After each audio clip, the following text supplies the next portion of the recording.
While I was away, my children sold my dog. I stood in the doorway of my silent home, travel bag still in hand, staring at the empty space where Max should have been bounding toward me, wagging tail, sloppy kisses, nails skittering across the hardwood like he owned the place. The house felt wrong, hollow in a way that had nothing to do with square footage or the quiet suburban street outside. "Brenda, Stephen," I called out. I dropped my bag by the entryway bench, the one I'd bought at Target after the divorce because I needed something sturdy in a life that suddenly wasn't. The silence that answered told me everything.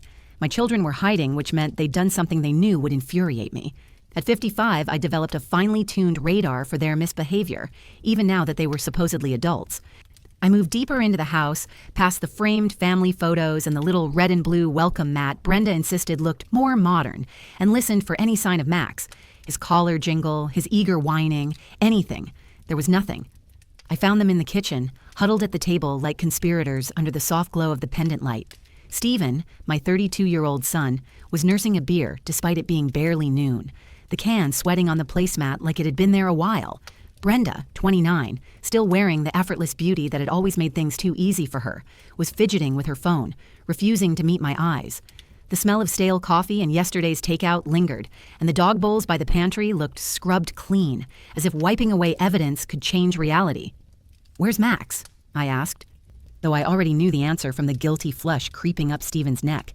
They exchanged a look, the same one they'd been sharing since they were children caught raiding the cookie jar. "Mom," Brenda started, her voice honey-sweet in that way that always preceded bad news. "How was your retirement paperwork trip? Everything finalized okay with the hospital?" "Where is my dog?" I repeated, my voice flat and cold.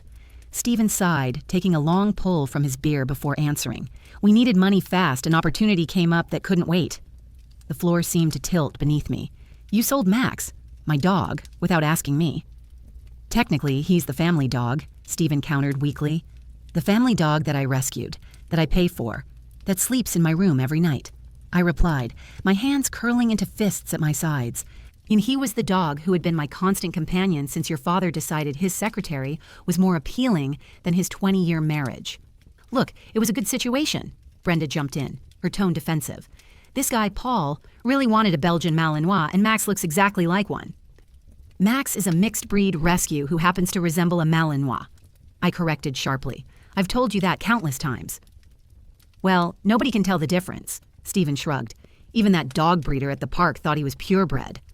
I stared at my children, these strangers who had somehow emerged from my body, who I had raised alone after their father abandoned us, who I had supported through college and beyond, who I had allowed to move back home temporarily during their latest financial setbacks, and these people who had sold the being who loved me most in the world without a second thought.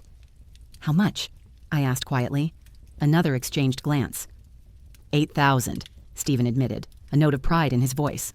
The guy was desperate for a Malinois. $8,000? That's what they'd valued Max at. That's what they'd valued my heart at. I didn't shout.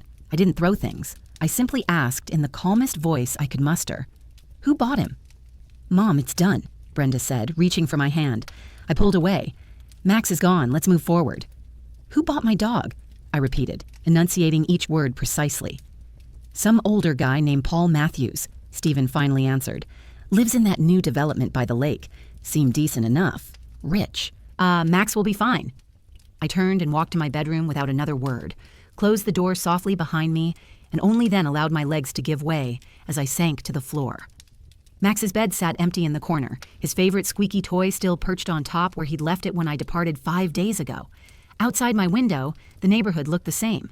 Winter bare trees, a flag on someone's porch stirring in the breeze, a school bus rumbling past as if my world hadn't just cracked down the middle. After allowing myself exactly 3 minutes of devastation, I pulled out my phone and dialed the number Stephen had reluctantly provided.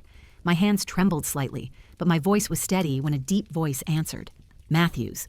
"Mr. Matthews, my name is Jane Parker," I began, summoning the professional tone I'd perfected during 30 years as a head nurse. "I believe you recently purchased a dog from my children, a dog that wasn't theirs to sell." There was a brief pause before he responded, his tone noticeably cooling. "Mrs. Parker, what an interesting coincidence. I was actually planning to contact you today. It seems your children have created quite a problematic situation."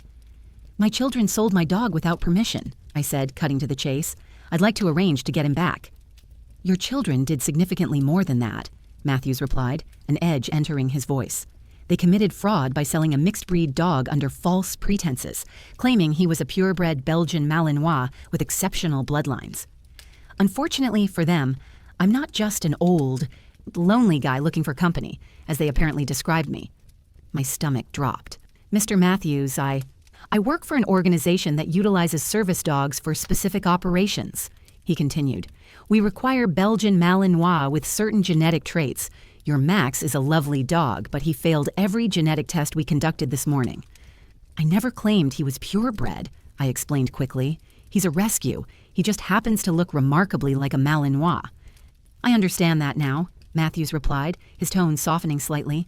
But your children deliberately misrepresented him to a government agency. That's federal fraud, Mrs. Parker.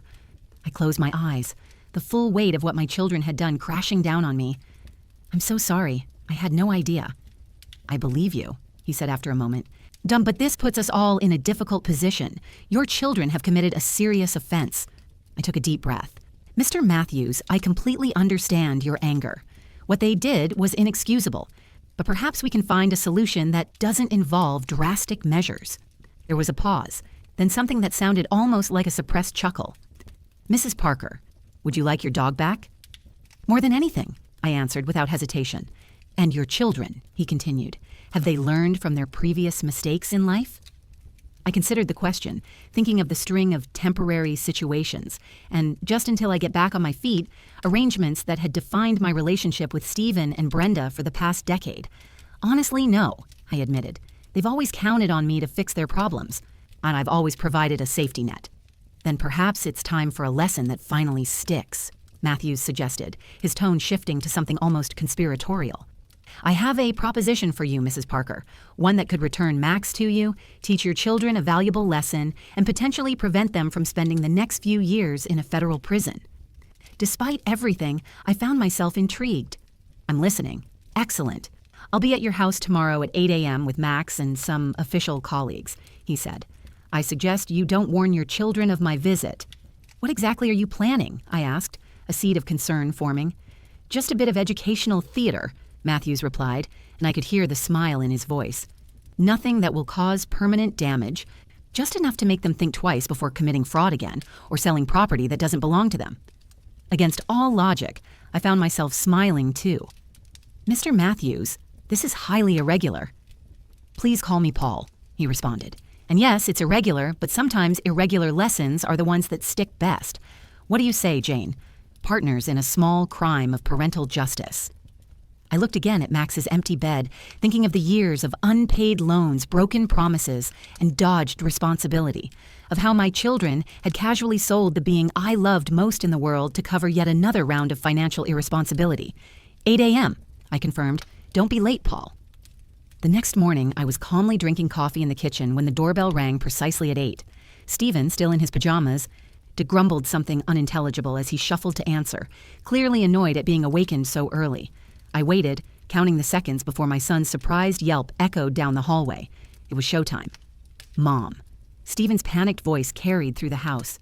Mom, you need to come here right now.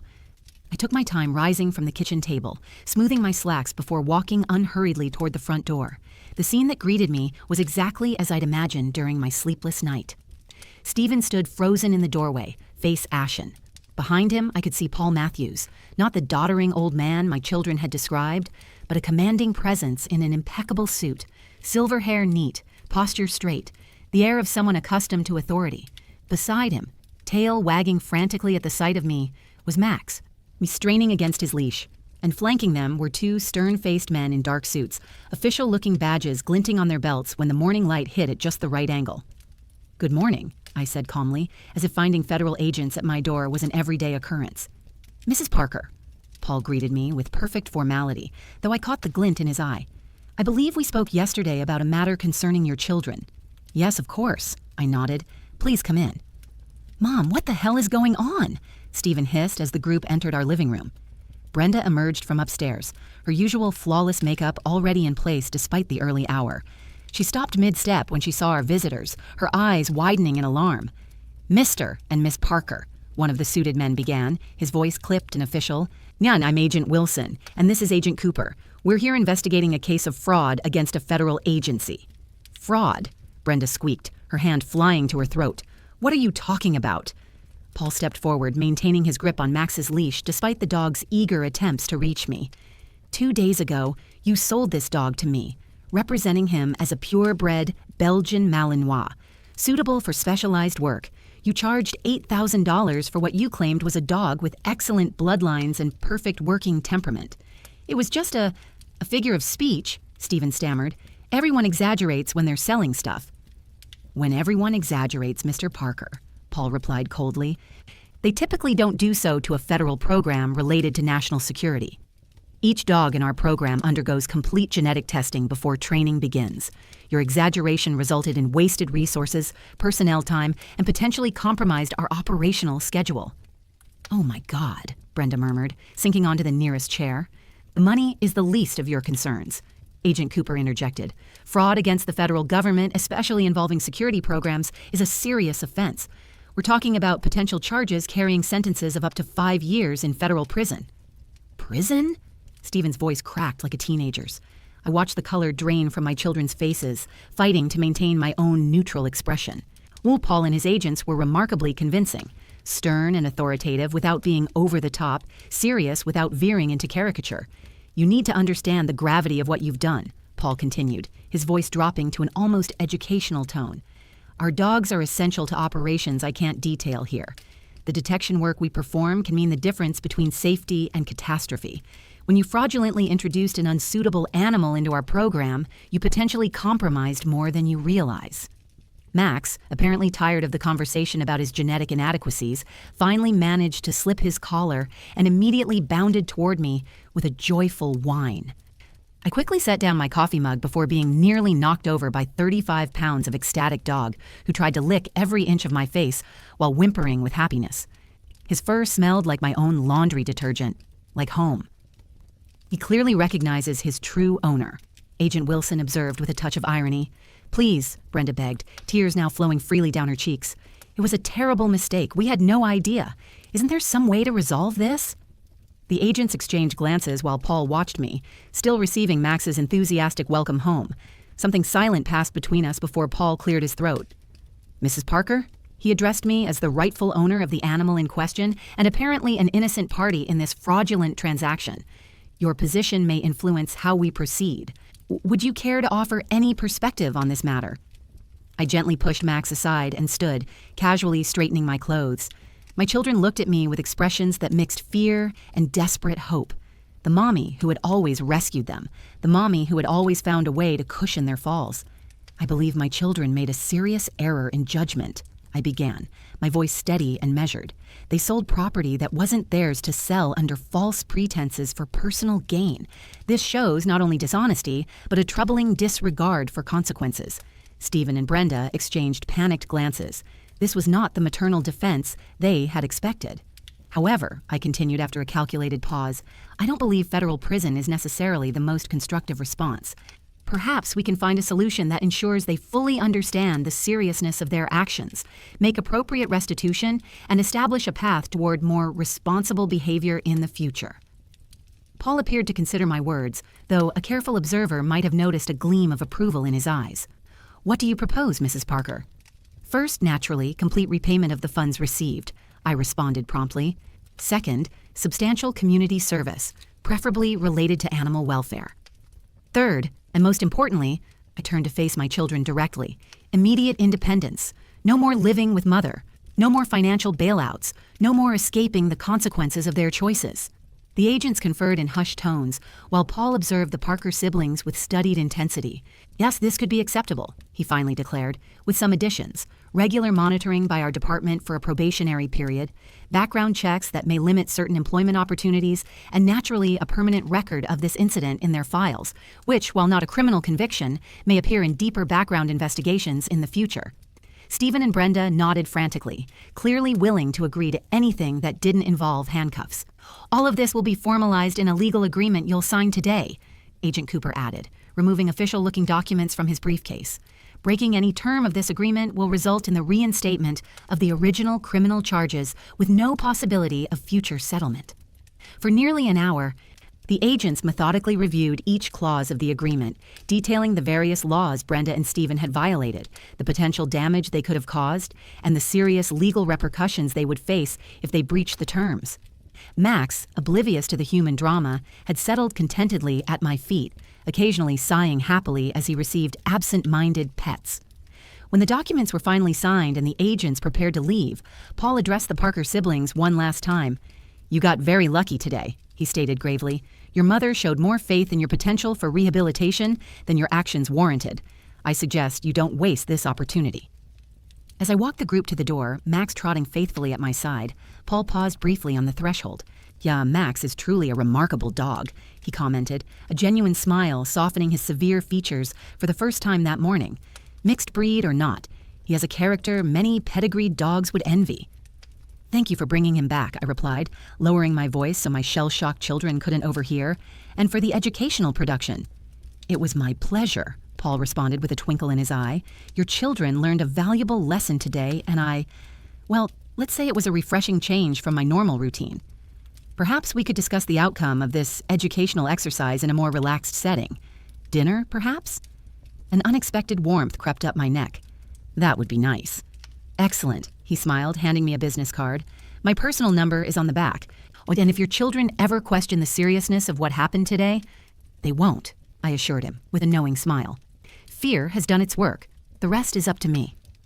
When the door closed, I returned to the living room where Stephen and Brenda remained seated in stunned silence. Max settled again at my feet as if he'd never been away. "Mom," Brenda finally spoke, her voice small and shaky, "we almost went to federal prison." "Yes," I agreed calmly. "You almost did." "Why didn't you tell us you'd spoken to him yesterday?" Stephen asked accusingly. "We could have prepared, or concocted more lies," I finished, my tone still calm, but with a new hardness that made them both flinch. "Run away. Continue believing your actions have no consequences."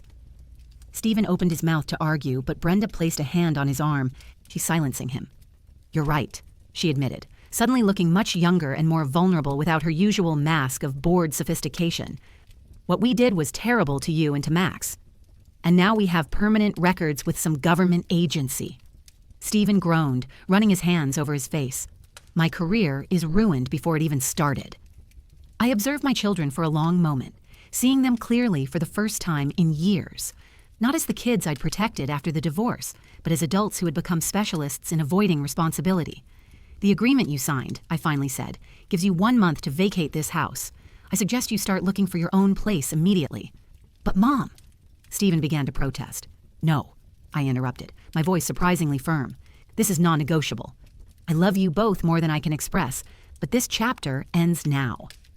You sold my dog for quick cash with no regard for my feelings or his well-being. If I can trust you so little under my own roof, then it's time we establish a new dynamic."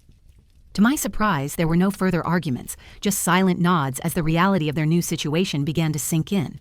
Later that night, after my children had gone upstairs, Brenda to research affordable apartments online, Stephen to update his resume for the first time in months, I sat on the sofa with Max comfortably nestled against me. The dog seemed to have decided he wouldn't let me out of his sight any time soon, following me from room to room like an anxious, furry shadow. My phone vibrated with a message. "Unknown number. Dinner tomorrow night to celebrate our successful operation. And I know a great restaurant that allows well-behaved dogs on their outdoor patio. I think we made a good team.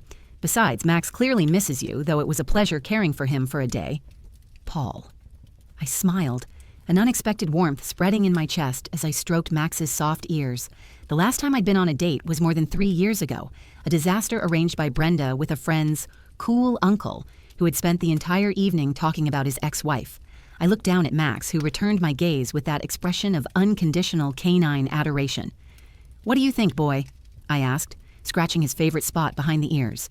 "Should we give Mr. Matthews a chance?" Max answered with a short, decisive bark that made me laugh. "I'd love to," I replied, feeling something like butterflies in my stomach. For the first time in years, Max and I would be waiting.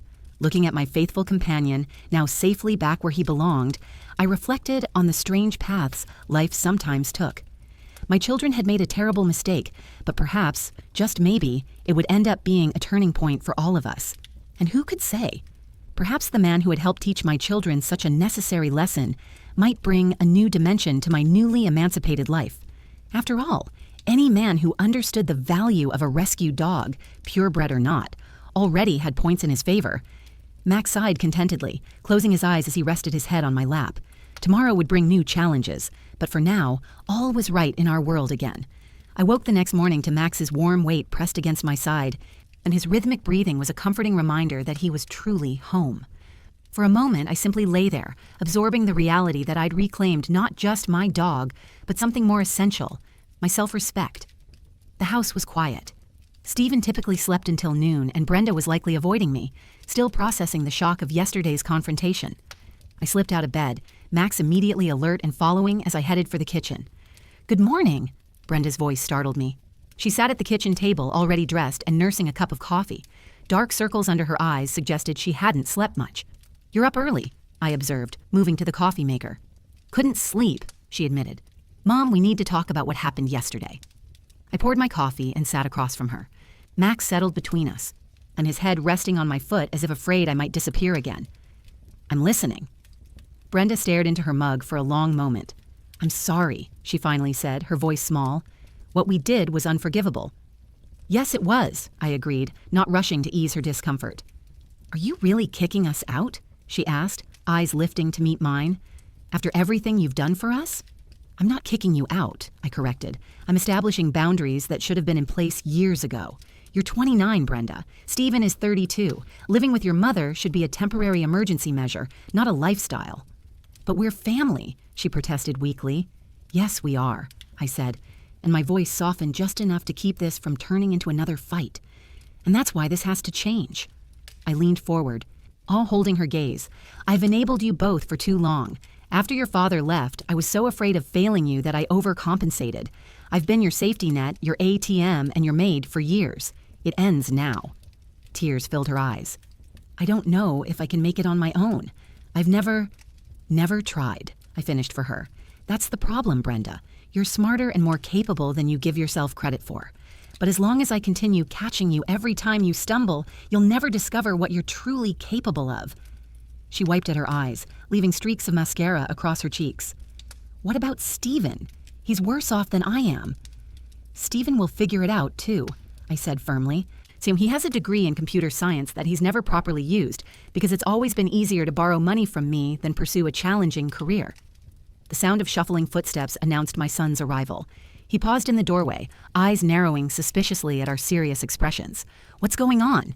"Mom was just reiterating that we're moving out," Brenda informed him, a new resignation in her voice. "That federal agent stuff was just a bluff," Stephen protested, heading for the coffee pot. "You can't seriously be making us leave over a mistake." Max tensed against my foot, sensing my change in mood. "A mistake?" I repeated, my voice dangerously quiet. "You stole and sold my dog, Stephen. You lied to a stranger about Max's breeding to get more money, or you betrayed my trust in the most fundamental way possible." "We were desperate," he exclaimed, throwing his hands up. "I owed some guys money. They were threatening to—" "I don't want to hear it," I interrupted. "Whatever the reason, you chose to solve your problem by creating a much bigger one for me. That's what you've both been doing for years. Your emergencies always become my emergencies. Your poor choices always become my burden to fix." Stephen slammed his mug down. "So, you're just washing your hands of us?" "Great parenting, Mom." "No, Stephen," I replied calmly. "Great parenting would have been setting these boundaries years ago. I failed you both by making everything too easy, by never letting you face the natural consequences of your actions. And now you're making up for lost time." "Now I'm correcting my mistake," I agreed. 1 month. That's generous considering what you did.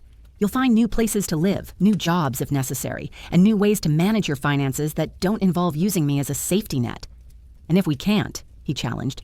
"You will," I said with more confidence than I felt, "because you have to. That's how adulthood works for most people." The kitchen fell silent except for the soft thump of Max's tail against the floor. Finally, Brenda stood up. "I'm going to call Jessica," she announced. "Her roommate moved out last month. Yet maybe she's still looking for someone to split the rent." The shock on Stephen's face at his sister's capitulation would have been comical under different circumstances.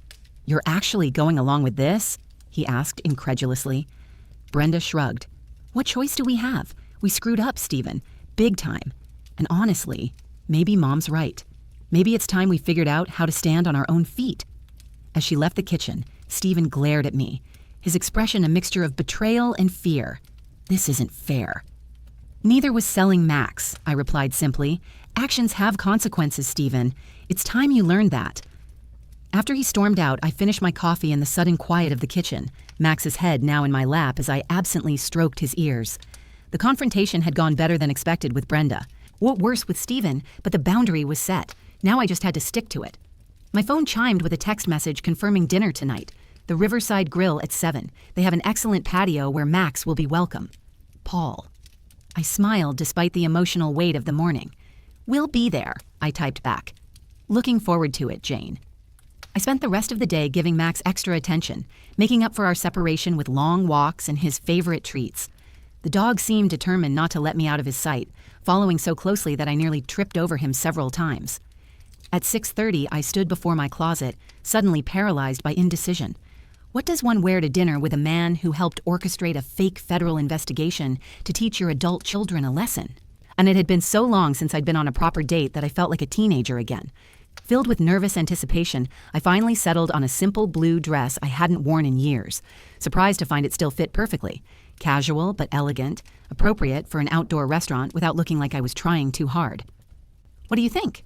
I asked Max, who sat watching me get ready with his head tilted inquisitively. Too much?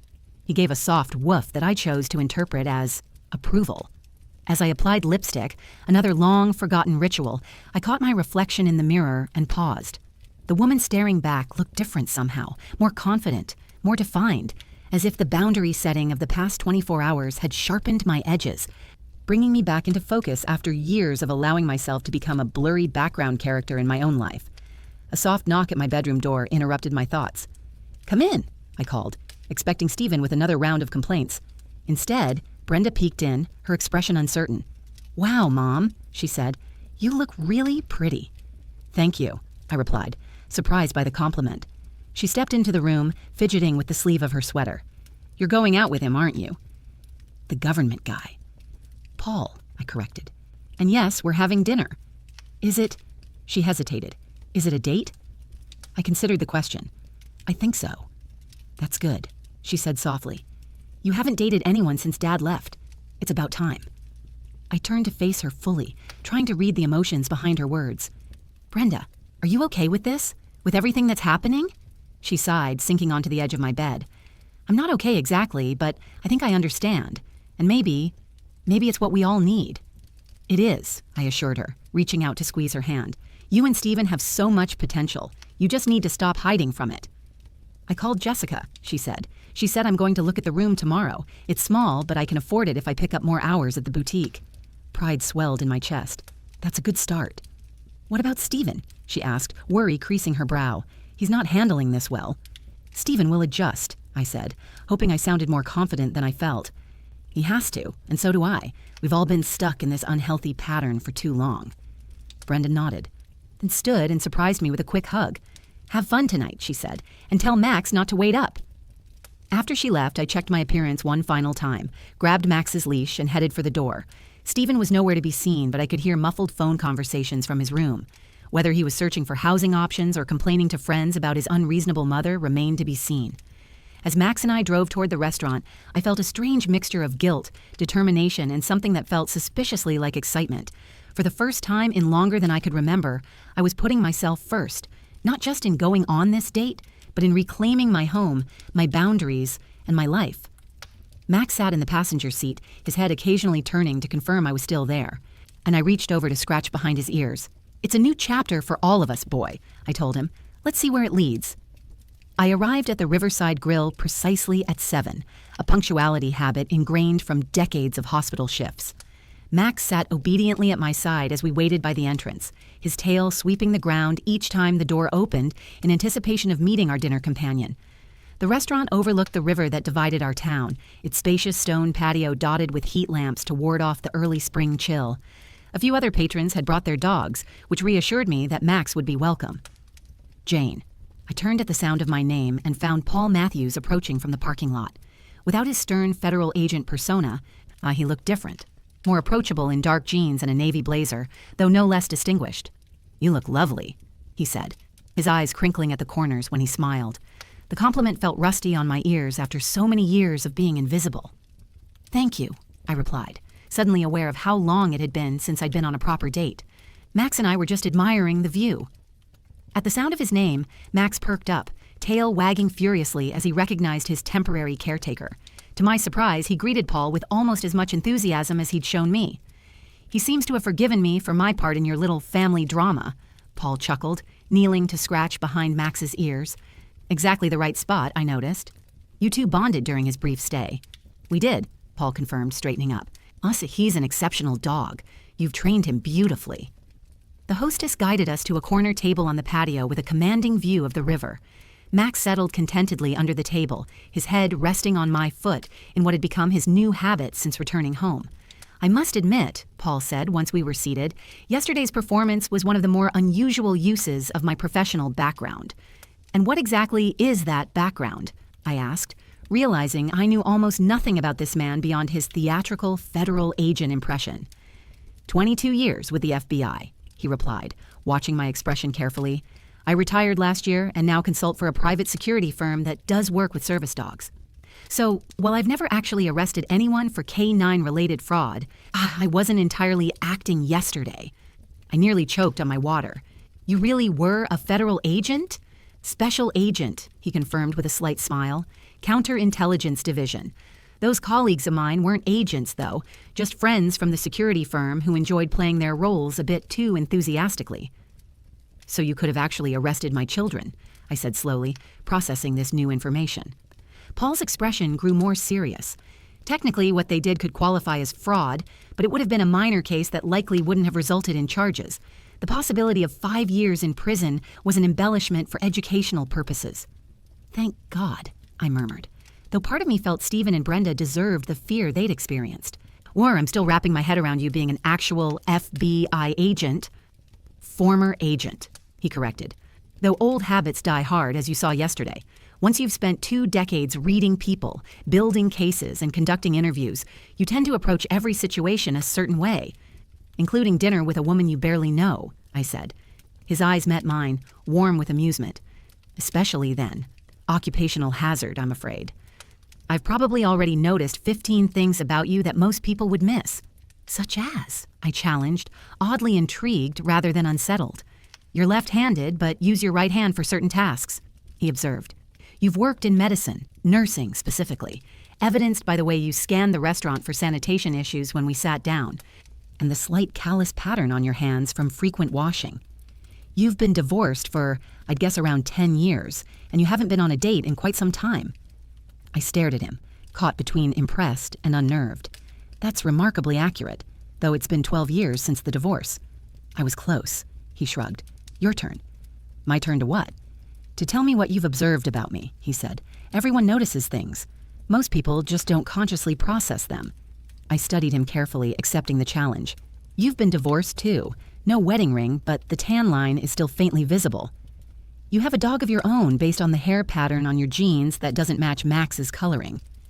You're organized to the point of being slightly obsessive, judging by how you rearranged the silverware and condiments as soon as we sat down. And," I hesitated, then decided to take a risk. "You're lonely." His eyebrows rose slightly. "What makes you say that?" "The way you interacted with Max," I replied. "Not just friendly, but genuinely connected. Most people pat dogs. You engaged with him. And the fact that you went through all that trouble yesterday, the fake investigation, the theater of it all, suggests you don't mind going out of your way to help a stranger with a family problem. People who are fully satisfied with their own lives rarely get that involved in others' dramas." For a moment, I worried I'd overstepped.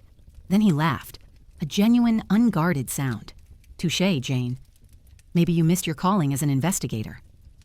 Our conversation flowed easily after that, in through dinner and dessert, touching on our careers, our lives post-divorce, and eventually circling back to the events that had brought us together. "I have to ask," I said as we lingered over coffee, "why did you agree to return Max to me without a fight? You'd paid a considerable sum for him." Paul's expression softened as he glanced down at Max, who'd remained a perfect gentleman throughout the meal.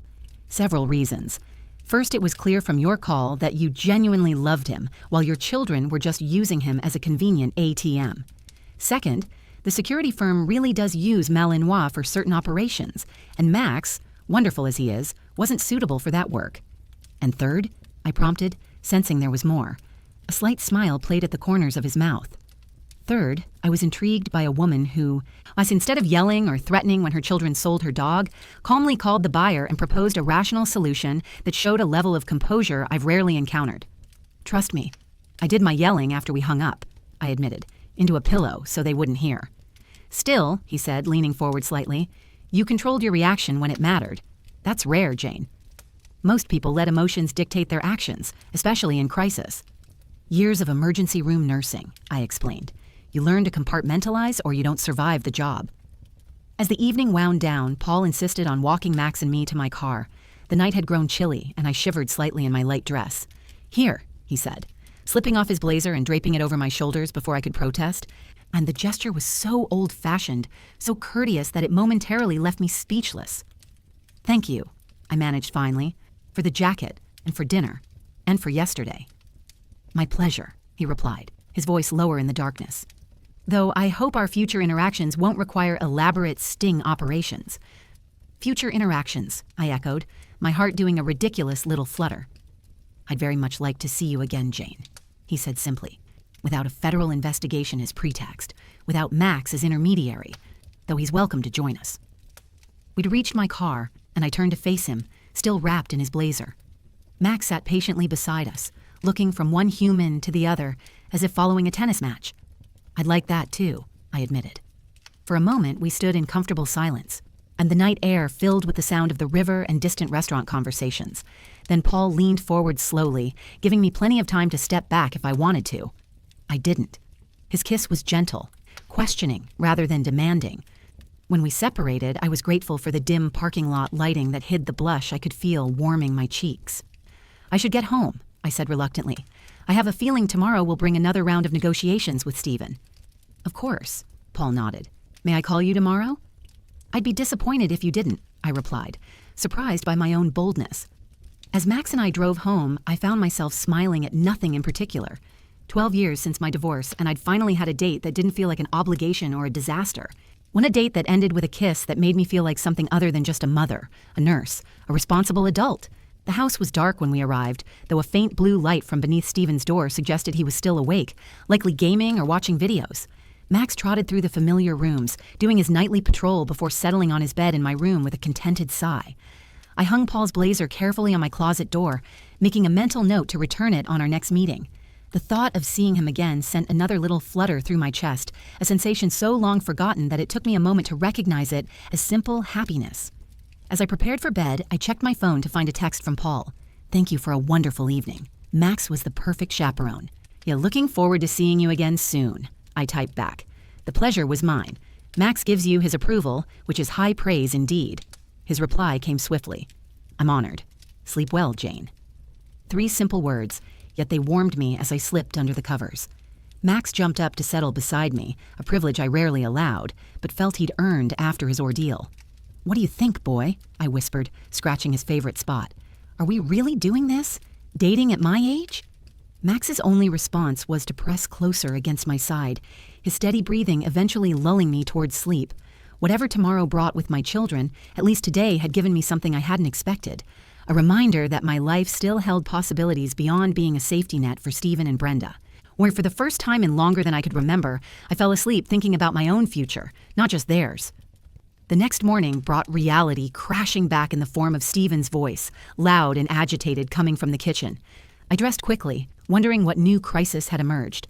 Overnight, Max followed at my heels as I ventured downstairs to find Stephen pacing, phone pressed to his ear.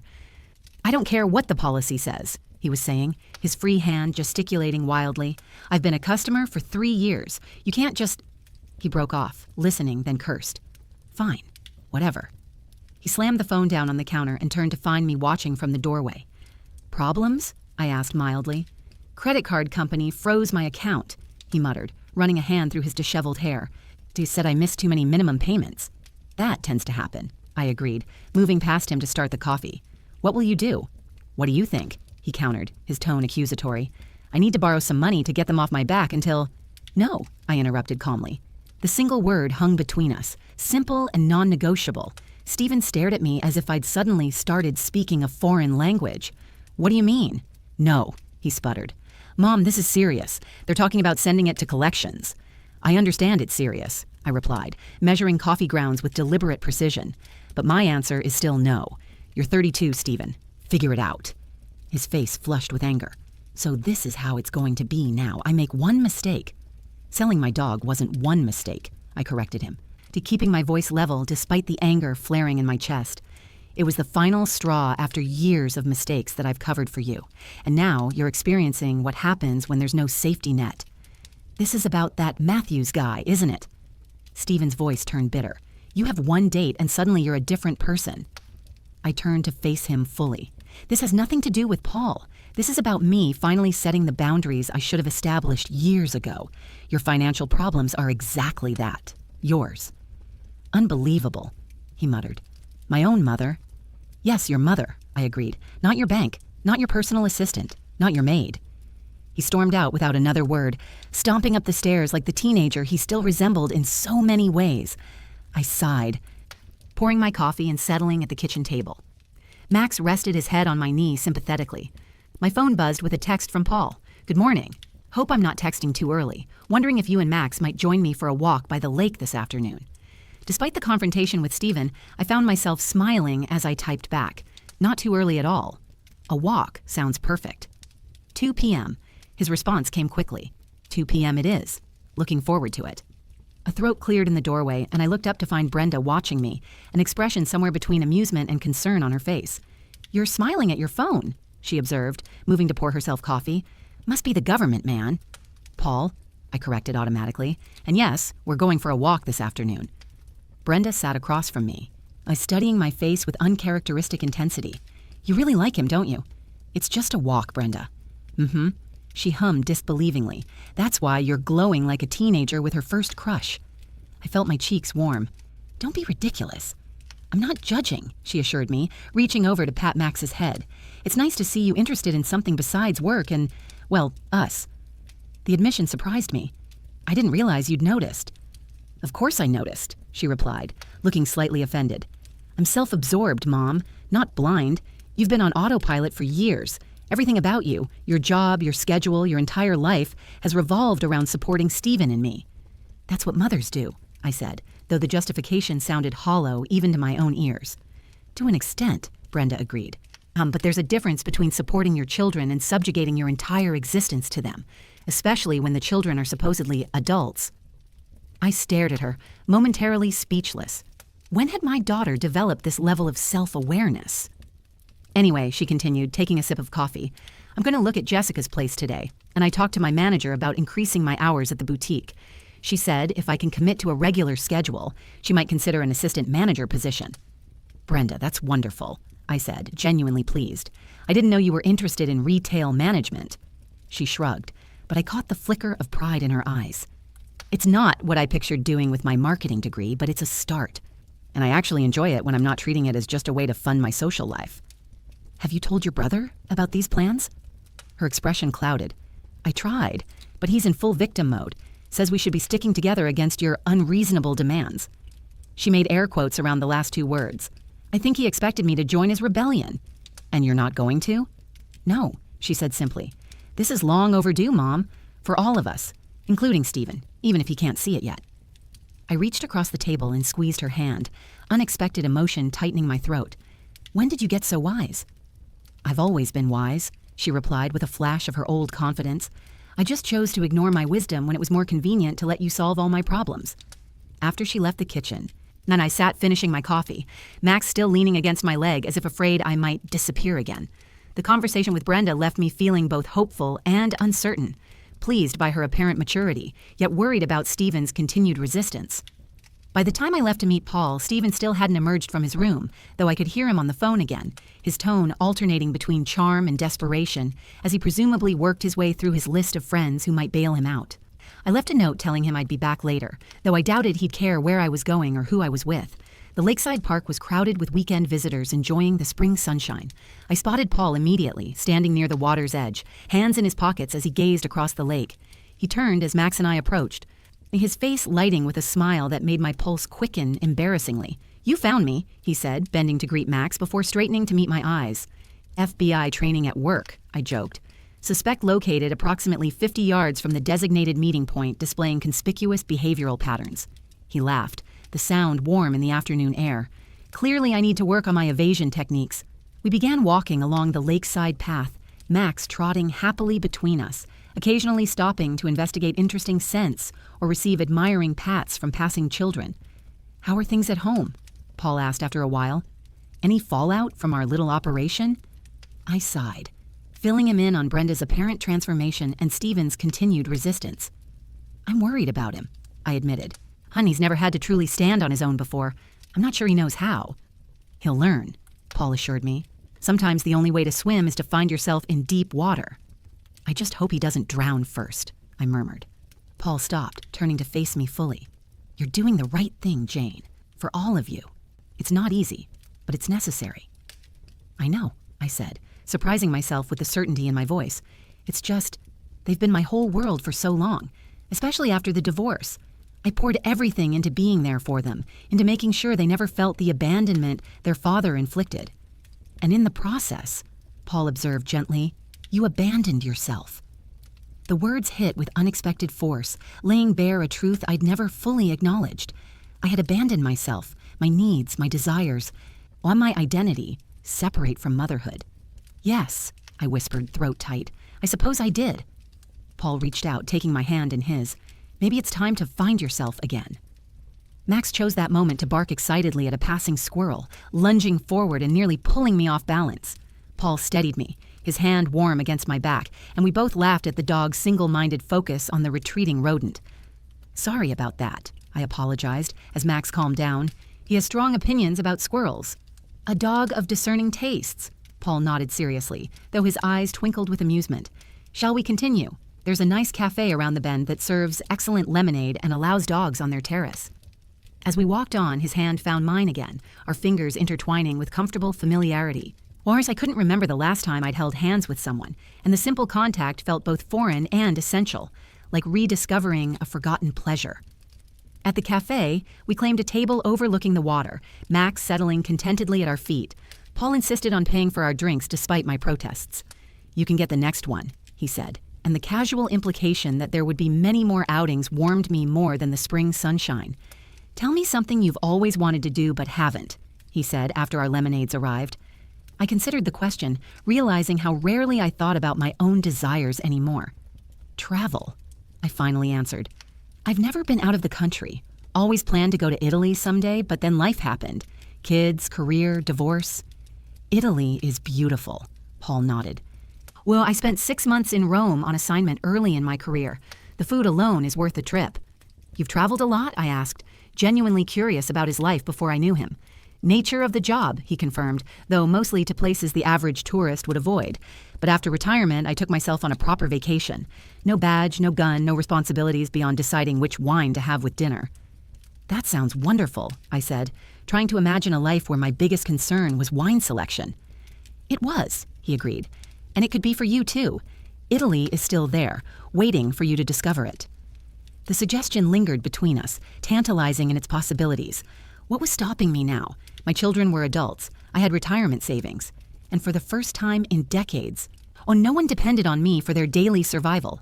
Even Max could be boarded. Or, the thought came unbidden, perhaps Paul would watch him again. "Maybe," I said, allowing myself to contemplate the possibility. "Once everything settles down with Stephen and Brenda." Paul's eyes held mine. "Don't wait too long, Jane. Life has a way of filling whatever space we give it. If you don't make room for your dreams, other demands will happily occupy that territory." As Max and I drove home later, his words echoed in my mind. How many times had I deferred my own desires, always putting them off until some unspecified future when everyone else's needs had been met, a future that never seemed to arrive. The house was quiet when we returned. A note from Brenda on the counter informed me she'd be back late. When she was having dinner with Jessica to discuss the apartment. No sign of Stephen, though his car was still in the driveway. I fed Max, then fixed myself a simple dinner, enjoying the rare peace of an empty house. As I ate, I opened my laptop and found myself Googling Italy travel packages. Just looking, I told myself. Just considering possibilities. By the time I went to bed, I'd bookmarked 3 potential itineraries and requested information from a travel agency specializing in solo tours for women over 50. Not a commitment, I reminded myself, just exploring options. Max jumped up to join me, circling 3 times before settling against my side with a contented sigh. I stroked his soft fur, thinking about Paul's words about abandoned selves and rediscovered dreams. "Things are changing, boy," I whispered. For all of us." I woke to the sound of shattering glass followed by cursing. Instantly alert, I glanced at the clock. 3:17 a.m. I slipped out of bed. Max was already at the door, hackles raised, a low growl rumbling in his throat. "Shh," I whispered, placing a calming hand on his head. "Let me check." The hallway was dark, but light spilled from the kitchen below. I crept down the stairs, Max following despite my signal to stay. At the bottom, I paused, listening. Stupid. Worthless. Stephen's voice, slurred and angry. Another crash. I rounded the corner to find my son swaying in the middle of the kitchen, surrounded by broken glass and spilled liquor. An empty bottle lay on its side near his feet, and he was fumbling with another from the cabinet where I kept a few spirits for special occasions. "But Stephen," I said cautiously. He spun around, nearly losing his balance. His eyes were bloodshot, his clothes disheveled. "Well, look who's here," he sneered. "Mother of the year." "You're drunk," I stated, surveying the destruction, "and making a mess." "What do you care?" he snarled, gesturing wildly with the bottle still clutched in his hand. "You've made it perfectly clear we're just burdens to you." Max pressed against my leg, sensing the tension. His presence steadied me as I took a deep breath, determined not to escalate. "Put the bottle down, Stephen," I said calmly. "Let's get this cleaned up and we can talk in the morning when you're sober."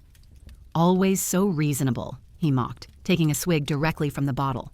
"Perfect Jane Parker never loses her cool. Just calmly destroys her children's lives." "That's enough," I said. "My patience is wearing thin. You're 32 years old, not 17. This behavior is unacceptable." "Unacceptable," he repeated mockingly. "You know what's unacceptable? My own mother choosing some random guy over her children, kicking us out because her new boyfriend doesn't like us cramping her style." "This has nothing to do with Paul," I replied, keeping my voice level despite the anger building in my chest. "This is about you and Brenda learning to stand on your own feet. And if you're so concerned about having a place to live, destroying my kitchen at 3 a.m. isn't exactly your best strategy." He laughed, a harsh, bitter sound. "Your kitchen, your house, your dog. Everything's yours, isn't it? God forbid we touch any of your precious possessions. Stephen, you're drunk and upset. Let's talk tomorrow." "No!" he shouted, slamming the bottle down on the counter so hard I feared it might break too. "We're talking now. You want to know what my day was like? I spent 8 hours calling everyone I know, begging for money or a place to crash. Know what I learned? Nobody wants a 32-year-old loser who lives with his mommy." The raw pain beneath his anger was palpable, but I steeled myself against the familiar urge to rescue him. "I'm sorry it was difficult," I said quietly. "But facing these realities is part of growing up, something you've avoided for too long." "Growing up?" he sneered. "Is that what you're doing with your FBI boyfriend, having a midlife crisis?" I felt my composure slipping. "My relationship with Paul is none of your concern, and I suggest you stop now before you say something you'll regret." "Or what?" he challenged, his expression ugly with alcohol and resentment. "You'll kick me out sooner, report me to your fake federal agent friends." "Or you'll damage our relationship beyond repair," I replied honestly. "I'll always love you, Stephen, but I'm quickly losing respect for you. And once that's gone, it's very hard to get back." Something in my tone must have penetrated his drunken haze. He blinked, momentarily silent. Then he reached for the bottle again. "Leave it," I said sharply. "You've had enough." "Don't tell me what to do," he muttered, but his defiance seemed half-hearted now. "Then act like an adult I don't need to give instructions to," I countered. "Clean up this mess, go to bed, or in the morning, start figuring out your life instead of blaming me for your problems." I turned to leave, signaling for Max to follow. "He's not coming back, you know," Stephen called after me, his voice suddenly small. "Dad didn't, and this Paul guy won't either. They never do." I stopped, my heart aching despite my anger. This was the real wound, not just my withdrawal of financial support, but the fear of another abandonment. Stephen had been 15 when his father left, old enough to understand betrayal, but not its causes. "Paul isn't your father," I said without turning around. "And I'm not the same woman your father left. Whatever happens between Paul and me has nothing to do with you and Brenda." "But you need to understand something, Stephen. Even if he walked away tomorrow, nothing would change. This new boundary is permanent. I continued upstairs without waiting for his response, though I heard what sounded like a choked sob behind me. Every maternal instinct urged me to go back to comfort my hurting child, but the rational part of me knew that comfort now would only reinforce the pattern we were trying to break. In my bedroom, I sat on the edge of my bed, trembling slightly from the confrontation. Max pressed his warm body against my legs, offering silent support. "I'm doing the right thing," I whispered, as much to convince myself as anything. He needs this, even if he hates me for it. From downstairs came the sound of halting movements, then the tentative clink of glass being collected. At least he was cleaning up his mess, a small step, but perhaps the beginning of accepting responsibility. I lay back down, though I knew sleep would be elusive now. My phone glowed with a text notification I hadn't noticed earlier. "Thinking of you. I had a wonderful time today. Sweet dreams, Jane." Paul's simple message brought an involuntary smile to my lips, despite the turmoil of the night. I typed back, knowing he wouldn't see it until morning. "Tonight was difficult with Stephen, but I'm standing firm. Your support means more than you know. Thank you for a lovely day." As I set the phone aside, I realized something had shifted within me. 6 months ago, even 6 weeks ago, I would have rushed to smooth things over with Stephen, to protect him from the consequences of his actions, to restore family harmony at any cost. Now, despite the pain it caused us both, I was holding the line. It wasn't about punishment. It wasn't even about teaching him a lesson. And it was about finally acknowledging that the greatest disservice I could do my children was to prevent them from experiencing the natural outcomes of their choices, both good and bad. Max settled beside me with a soft huff, his solid presence reassuring. Whatever the morning brought, whatever challenges lay ahead with Stephen and Brenda, I wasn't facing them alone anymore. I had my faithful dog, a new relationship full of possibility, and most importantly, a growing sense of my own worth beyond motherhood. For now, that would have to be enough. Morning brought a silent, tense house. I found the kitchen spotless, evidence that Stephen had eventually cleaned his mess, but there was no sign of my son. His bedroom door remained firmly shut when I passed it, and no sounds emerging to indicate whether he was awake or still sleeping off his night of drinking. Max followed me downstairs, his nails clicking on the hardwood as I made coffee and contemplated the day ahead. I had the late shift at the hospital tomorrow. My final week before retirement officially began. The thought brought a mixture of relief and anxiety. 30 years of structured purpose coming to an end, leaving me to define my own priorities for the first time since college. Brenda appeared around 10, looking unusually cheerful despite the early hour. "Morning," she greeted, heading straight for the coffee pot. "You look tired. Everything okay?" "Your brother had a rough night," I answered diplomatically. "How was dinner with Jessica?" "Great." She perched on a stool at the counter, clutching her mug. "Oh, I'm taking the room. It's small, but the rent's reasonable, and it's close to the boutique. I can move in next weekend." "That's wonderful, Brenda," I said, genuinely pleased. "I'm proud of you." She smiled, and the simple praise clearly meant something. "Thanks. I know this hasn't been easy for any of us, but I think it's going to be good for all of us." "I hope so," I agreed, though thoughts of Stephen's drunken rage gave me pause. "Have you heard from your government man today?" she asked, changing the subject with a teasing glint in her eye. "His name is Paul," I said, unable to help the smile that crept in. "And yes, we texted this morning. He invited me to dinner at his place tomorrow night." "Ooh," Brenda waggled her eyebrows suggestively. "Home-cooked meal. Things are getting serious." I rolled my eyes, though I couldn't suppress my grin. "It's just dinner, Brenda." "If you say so," she sang, clearly unconvinced. "What are you wearing?" "I haven't thought about it yet," I admitted. "Well, you should," she declared suddenly, all business. "First time at his place is a statement opportunity. Not too casual, but not overly formal either. You want to look effortless, but intentional." Despite myself, I laughed. "When did you become a dating expert?" "I may be terrible at money management and life decisions," she said with dramatic flair, flipping her hair, "but fashion and dating strategy? That's my superpower." The moment of levity was interrupted by Stephen's appearance. He stood in the doorway, pale and disheveled, eyes bloodshot and puffy. The casual observer might attribute his appearance to hangover alone, but I recognized the evidence of tears as well. "Morning," he mumbled, not meeting anyone's eyes as he shuffled toward the coffee. Brenda shot me a questioning look, but I shook my head slightly, silent, asking her not to press for details. "I was just telling Mom I found a place," Brenda said instead, her tone deliberately upbeat. "Jessica's roommate moved out, so I'm taking the room." Stephen grunted noncommittally, focusing intently on doctoring his coffee with sugar and cream. Have you made any progress with your housing search? I asked carefully. He shrugged, still avoiding eye contact. Maybe. Looking at a few options. The lie was transparent, but I chose not to challenge it. Last night's explosion had cleared the air somewhat, exposing the raw hurt beneath his anger. So pushing now would only drive him back behind his defensive walls. Let me know if you need help with moving logistics, I offered for both of them. Stephen finally looked up, surprise briefly replacing the guardedness in his expression. You'd still help with that? Of course, I replied simply. Setting boundaries doesn't mean I've stopped caring, Stephen. It just means I'm changing how I show it. He processed this for a moment, then nodded slightly before retreating with his coffee, the conversation apparently exhausting his limited social resources for the morning. After he left, Brenda whistled softly. What happened last night? I sighed, giving her an abbreviated version of Stephen's drunken confrontation, while omitting some of his crueler accusations. He'll come around, she said when I finished. Though she sounded less certain than before, he just needs time to process. This is harder for him than for me.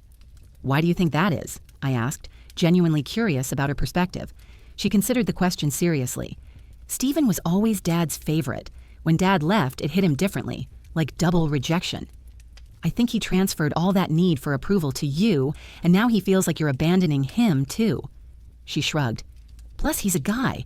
They have more ego wrapped up in the whole independence thing. The insight surprised me. I found myself wondering again when my fashionista daughter had developed such emotional intelligence. That's remarkably perceptive, Brenda. I'm not just a pretty face, Mom, she replied with a wink, sliding off the stool. Now, about tomorrow's outfit for your date. The rest of the day passed uneventfully. Stephen remained in his room, emerging only for bathroom breaks and to forage for food. I took Max for a long walk, the spring air filled with the scent of new blossoms and fresh-cut grass. Paul texted several times, casual, warm messages that made me smile like a schoolgirl with her first crush. By evening, I found myself in front of my closet evaluating options for tomorrow's dinner at Paul's house, with Brenda offering commentary from her perch on my bed. Not that one, she objected when I held up a sensible navy dress. Two-job interview. You want something softer, more feminine? I am 55, Brenda, I reminded her dryly, not 25. Age is irrelevant, she declared with the confidence of youth. What matters is how the clothes make you feel. She rummaged through my closet, pushing hangers aside with increasing dismay. Mom, when was the last time you bought something just because it made you feel pretty? I tried to remember. Before the divorce. Maybe for a work function 5 years ago. The question exposed yet another way I'd neglected my own needs and desires over the years. I can't remember, I admitted. Brenda's expression softened. That settles it. We're going shopping tomorrow. You need something special for this date. I have a shift tomorrow, I reminded her. You're off at 3, right? The mall's open until 9. Plenty of time. Her tone brooked no argument. Consider it my thank you for not throwing us out on the street immediately. Despite my protests about unnecessary expenses, part of me was touched by her enthusiasm and by the prospect of spending time together that didn't involve crisis management or financial support. All right, I conceded, but nothing too revealing or expensive. Trust me, she grinned. I'm going to find something that makes FBI man's eyes pop out of his head. His name is Paul, I corrected, for what felt like the 100th time, though I couldn't help smiling at her description. After she left, I sat on the edge of my bed, suddenly overcome by the strangeness of it all. A week ago, my life had followed the same patterns it had for years. Work, home, enabling my adult children, occasional outings with Max, rinse and repeat. Now everything was shifting. My relationship with Stephen and Brenda, my impending retirement, my unexpected connection with Paul. So Max jumped up beside me, resting his head on my knee as if sensing my tumultuous thoughts. I scratched behind his ears, grateful for his steady presence through all the changes. What do you think, boy? I asked softly. Is it possible to rewrite your life at 55? He looked up at me with complete confidence in his soulful eyes, and I chose to interpret his gentle woof as an affirmative. Perhaps this was the silver lining to my children's betrayal in selling Max. Not just his safe return, but the cascade of changes it had triggered. Without that catalyst, I might have continued in my comfortable rut indefinitely, watching life pass by while I focused solely on others' needs. Now, for the first time in decades, I was contemplating my own desires, my own future, and surprisingly, despite the tension with Stephen and the uncertainty ahead, I felt more alive than I had in years. The shopping expedition with Brenda proved surprisingly enjoyable. After my final shift at the hospital, a bittersweet 6 hours of goodbyes and well wishes from colleagues I'd worked alongside for decades, I met my daughter at the mall feeling oddly nervous about the whole enterprise. "Relax, Mom," Brenda said, linking her arm through mine as we navigated the crowded corridors. "This is supposed to be fun, not a root canal." "I haven't shopped for date clothes in 15 years, I reminded her. "I'm not even sure what's appropriate anymore." "That's why you have me," she replied confidently, steering me toward a boutique I'd passed countless times but never entered. "Trust the expert."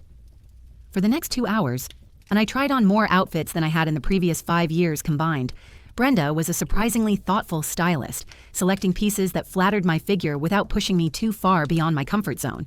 She rejected anything matronly. "You're dating, not attending a church social, Mom," she declared, while also vetoing items I found too revealing. "We want elegant with a hint of sexy, not desperate housewife." Eventually, we settled on a soft wrap dress in a deep teal that Brenda insisted brought out my eyes, paired with heeled sandals that added height without sacrificing comfort. The outfit was undeniably more stylish than my usual practical attire, yet it still felt like me, just a slightly more polished version. "What do you think?" Brenda asked as I examined my reflection. "I love it," I admitted, and surprised by how much I meant it. The woman in the mirror looked confident, attractive, and yes, even a little sexy, all things I hadn't associated with myself in far too long. "Paul won't know what hit him," Brenda declared with satisfaction. As we left the store with our purchases, Brenda suggested stopping for coffee. Sitting across from her in the cafe, watching her chat animatedly about her new job responsibilities and apartment plans, I felt a shift in our relationship. Less mother and daughter, more like friends. Equal adults sharing their lives, rather than one constantly rescuing the other. "I don't think I've properly thanked you," I said during a lull in conversation. Brenda looked puzzled. "For what? The dress? You paid for it." "For adapting so gracefully to these changes," I explained.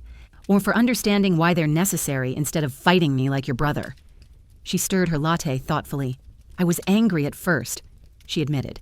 "When you said we had to move out, my initial reaction was pure indignation. How dare you after all these years of supporting us?" But then I started thinking about what my life would look like in 5 years if nothing changed. "And?" I prompted. "And it was depressing," she said bluntly. "Still living in my childhood bedroom, working a job I treat as temporary even though I've been there 3 years, watching my friends build careers and relationships while I'm stuck in permanent adolescence." She shrugged. "Once I saw it that way, I realized you're doing us a favor, not punishing us." I reached across the table and squeezed her hand. "I'm so proud of you, Brenda. I know this isn't easy." "It's not," she agreed. "But neither is watching your mother put her entire life on hold while you waste your potential. That's a different kind of burden." Her words hit me with unexpected force.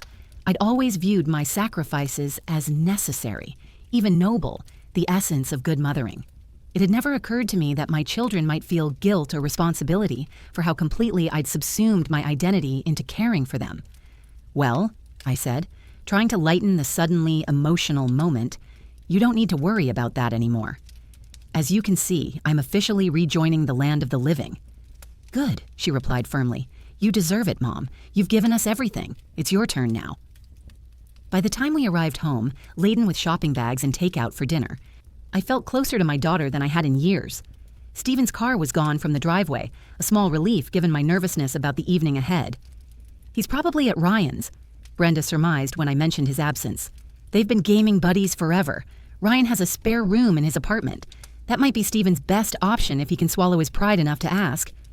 I nodded, hoping she was right. Despite his resistance, I wanted Stephen to land on his feet just as Brenda was doing.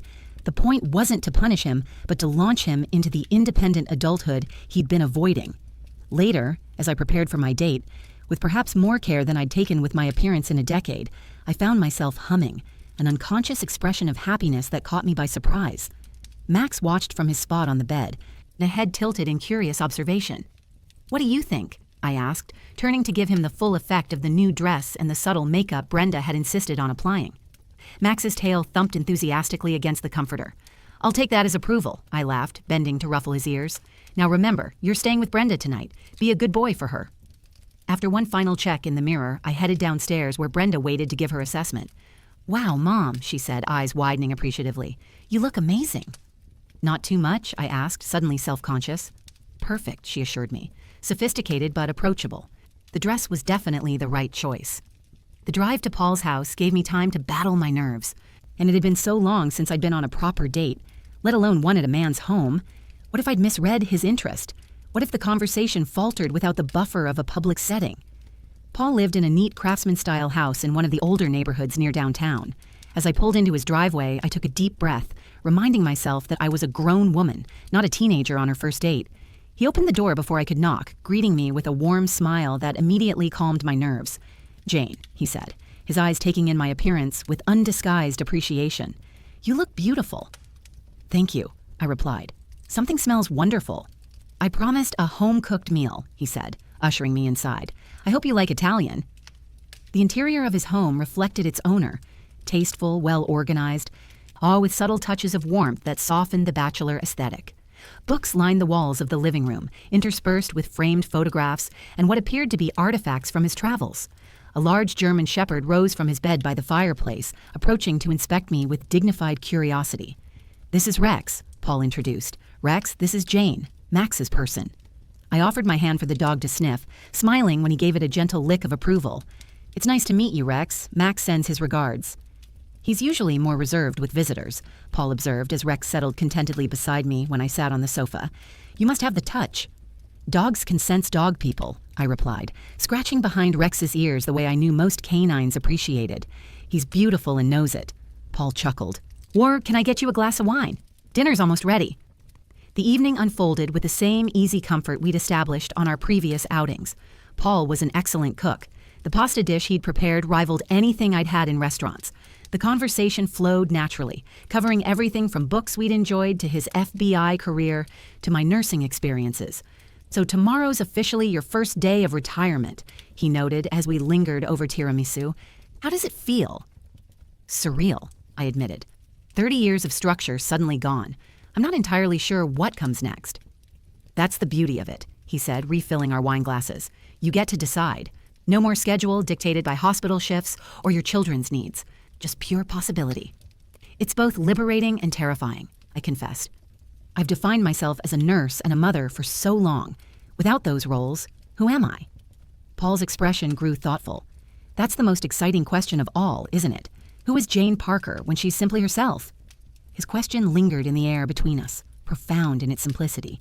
I took a sip of wine, considering how to answer. "I'm not sure I know anymore," I admitted. "I've spent so many years being what everyone else needed that I've lost track of my own desires." Paul reached across the table, his hand covering mine. "Then perhaps that's your first retirement project," he said softly, "rediscovering Jane." His touch sent a pleasant warmth through me that had nothing to do with the wine. "Any suggestions on where to start?" I asked. "What did you dream about before life got in the way?" he asked, and his eyes holding mine with genuine interest. What did young Jane Parker want before she became a nurse, a wife, a mother? The question transported me back decades, to a younger version of myself with ambitions I'd almost forgotten. "I wanted to travel," I said slowly, "to see places I'd only read about in books. I wanted to learn photography, not just snapshots, but real artistic expression." Paul nodded encouragingly. "What else?" "I wanted to volunteer with a wildlife rehabilitation center," I continued, memories surfacing like bubbles in still water. "I've always connected with animals, but nursing humans took precedence." "Those all sound like dreams that are still very much within reach," Paul observed. "They do, don't they?" I smiled, feeling a spark of excitement at possibilities I hadn't considered in years. "Well, what about you? Did retired life match your expectations?" "Not at first," he admitted. "The Bureau had been my identity for so long that I felt rudderless without it. The security consulting work helps, but it took me months to adjust to civilian life." "And now?" I asked. "Now I'm learning to appreciate the freedom," he said. "The ability to choose projects that interest me, to travel without checking in with a supervisor, to pursue personal connections." His eyes met mine with unmistakable meaning. The moment hung between us, charged with potential. Then Rex stretched and sighed dramatically at our feet, breaking the tension and making us both laugh.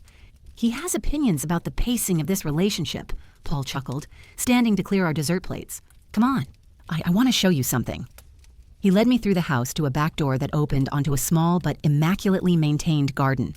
Solar lanterns illuminated a stone path winding through flowering shrubs and carefully placed perennials. At the center stood a wooden bench facing a small pond where water lilies floated serenely on the surface. "This is beautiful," I breathed, taking in the peaceful sanctuary. "My retirement project," Paul explained, guiding me to the bench. "I knew nothing about gardening when I started. Killed more plants than I care to admit, but there's something therapeutic about creating beauty from bare earth." We sat side by side, close enough that our shoulders touched. The night air carried the scent of jasmine and the gentle splash of the pond's small fountain. Rex settled at our feet, now apparently content to chaperone from a discreet distance. "The day we met," Paul said after a comfortable silence. "When you called about Max, I almost didn't answer. Unknown numbers usually mean telemarketers or someone wanting free security advice." "I'm glad you did," I replied softly. "So am I." He turned slightly to face me. "I've enjoyed getting to know you, Jane, more than I expected to enjoy anything at this stage of my life." Even though our introduction involved elaborate deception and fake federal agents, I teased. He laughed. "Especially because of that, it showed me your strength, your commitment to doing what's right, even when it's difficult. Not many parents would have the courage to let their children face the consequences of their actions." "I'm still not sure I'm doing the right thing," I confessed. "Especially with Stephen, he's so angry, so resistant." "He'll come around," Paul assured me, "or he won't. Either way, you've given him the opportunity to grow up at last. That's all any parent can do." His understanding, the absence of judgment in his voice, moved me deeply. For years, I'd shouldered my parental burdens alone, making decisions without a partner to validate or challenge my choices.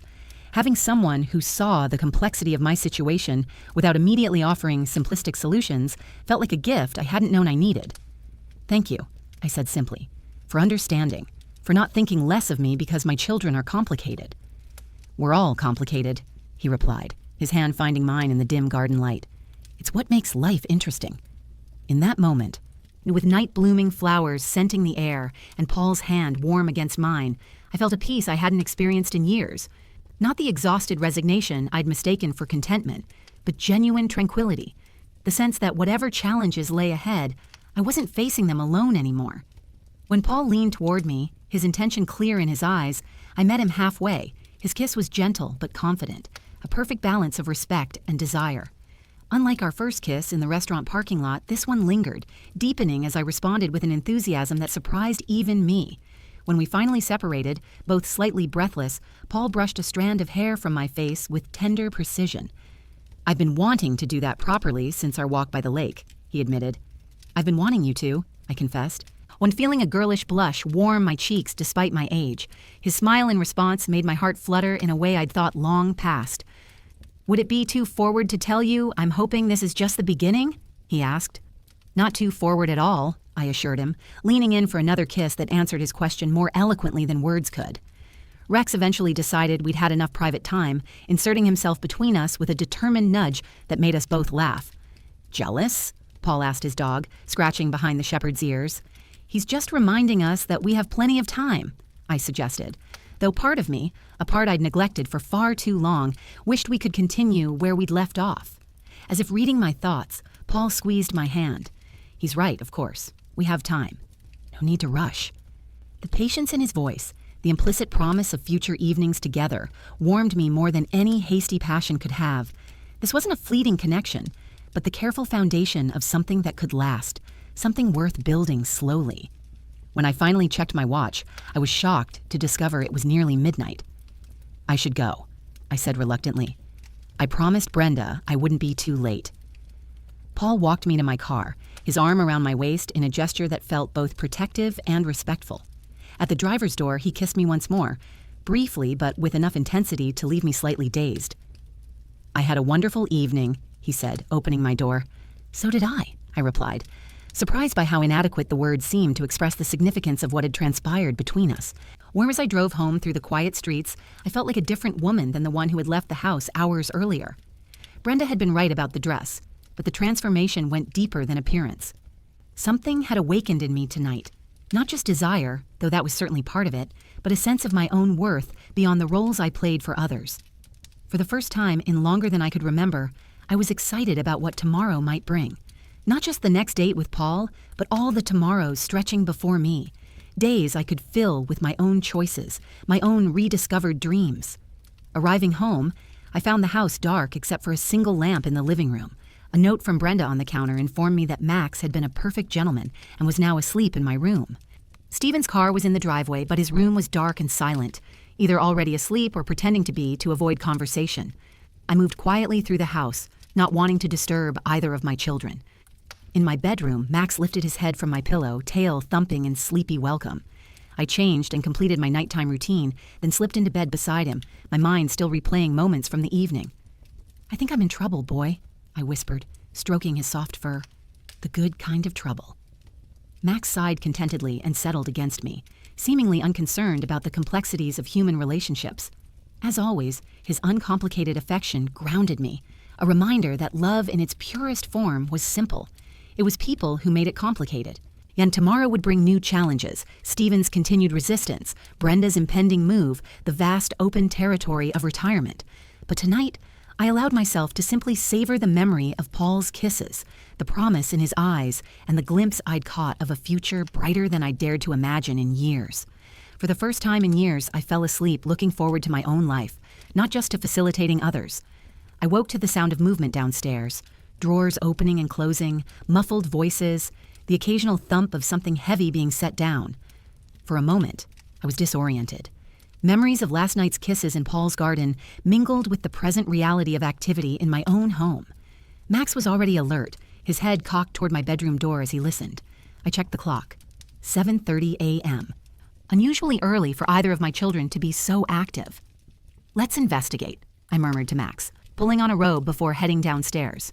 The scene in the kitchen stopped me in my tracks. Stephen stood at the counter, boxing up the mismatched collection of mugs and glasses he'd accumulated over the years. Brenda was at the table, sorting through a stack of mail and papers, organized piles forming around her. Both looked up at my appearance. "Morning, Mom," Brenda greeted cheerfully. "Sorry if we woke you." "What's going on?" I asked, taking in the boxes and bags scattered across the kitchen floor. Stephen cleared his throat awkwardly.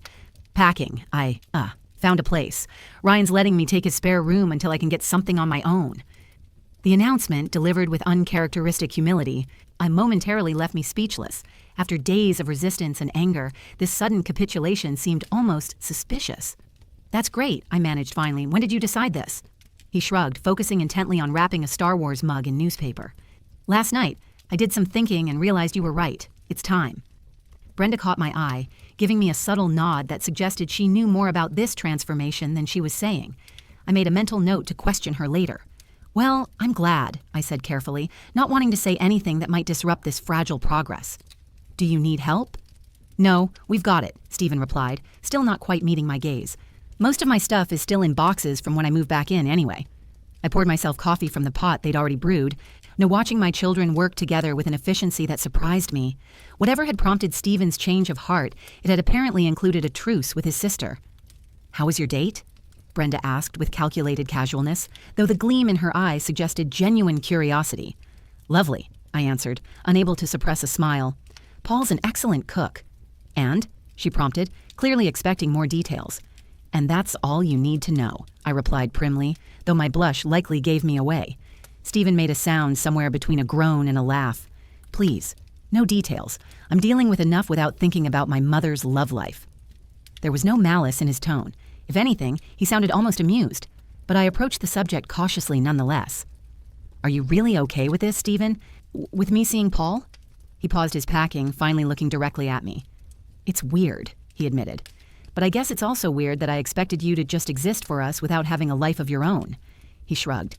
Ryan pointed out that was pretty selfish of me.